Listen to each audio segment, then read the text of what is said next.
Hey designers, are you ready to learn how to legally protect your finished design products? Let's dive into today's video.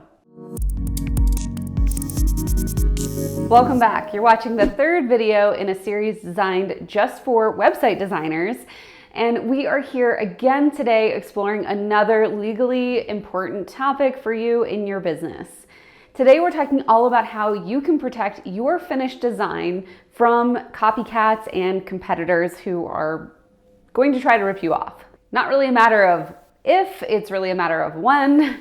And we're going to talk today about how you can better protect yourself and your clients' websites that you're designing, as well as any kind of other things that are going on in your business. Let's get you legally legit and keep you there. There's really four big things that every website designer wants to make sure that they have in order to be legally legit. We talked about contracts in past videos in the series. We've talked about LLCs, which are limited liability companies. I know in the UK, Australia, Canada, they're called something similar, but I'm here in the US, so that's why I have that US focus. We've also talked about privacy policies, which are a must-have in today's day and age, and terms and conditions, which usually go hand in hand with those privacy policies, those terms that you can allow someone to access your site or that your clients can allow people to access their sites that you're creating for them.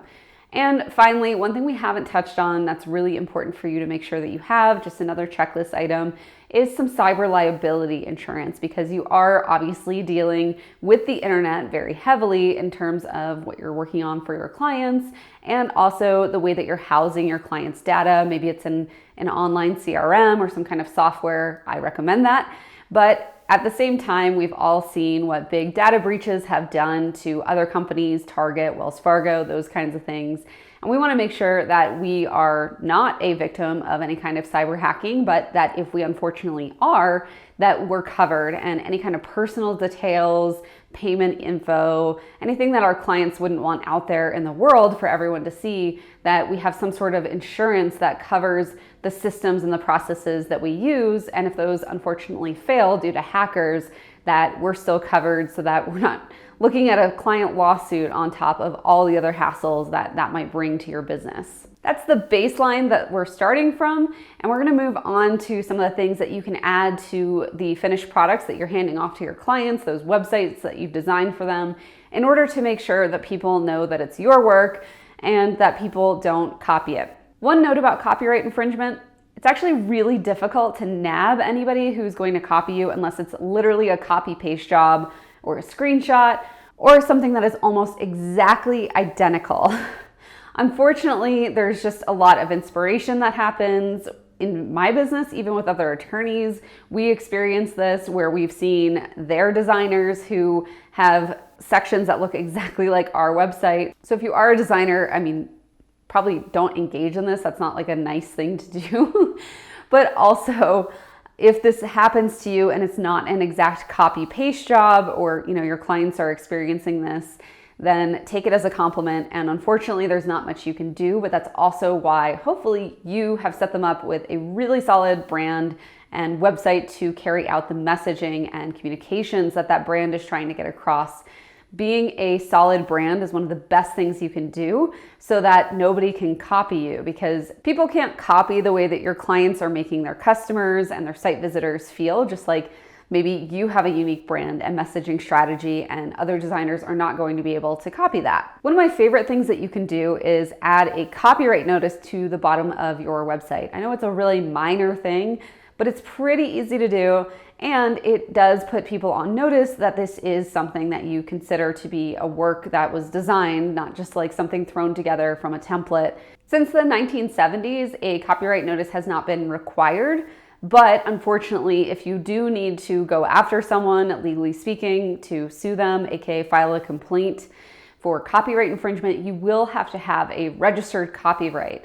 If this is really important to your clients, you should encourage them to consider registering the copyright if it has transferred to them in your contracts. For example, if you're a designer, you've designed the client's website, the client makes the final payment. At this time, it's really normal to hand over the copyright and assign it to the client if that's included in your package. Otherwise, some designers charge a little extra in order to give the copyright to the client, but I honestly don't really see a point in holding on to the copyright if it's a custom design client.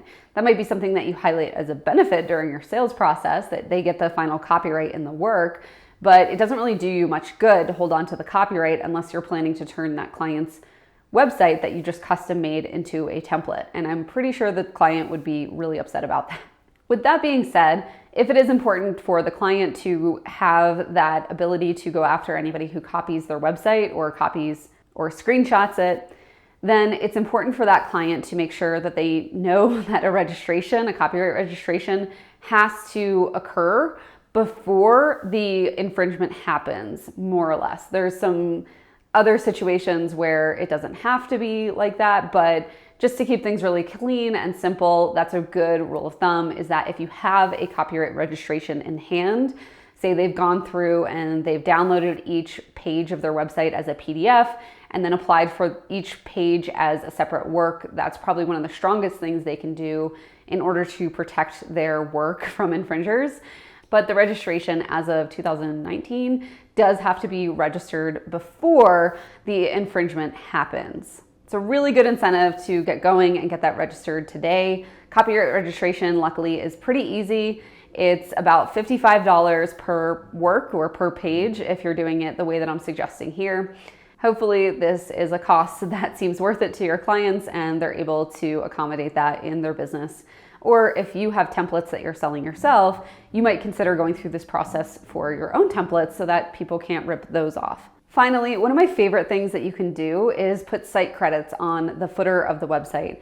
This is a really great idea, not just to attract new clients, because anyone who likes that website might scroll to the bottom and see who designed it and then hire you, but it's also a really good idea just to let people know that this is something that was professionally created and this isn't just, a template that this person got off of Squarespace, which I think people take that a little bit more seriously in terms of whether they're gonna rip it off or not. It's much easier to show that something custom was ripped off versus a template, right? Just by the nature of it. A template goes out to dozens, hundreds of people, but a custom site is obviously only going to the one client who you're working on it for. If you like this video, you like this series, make sure you catch up on everything inside of it just for you web designers.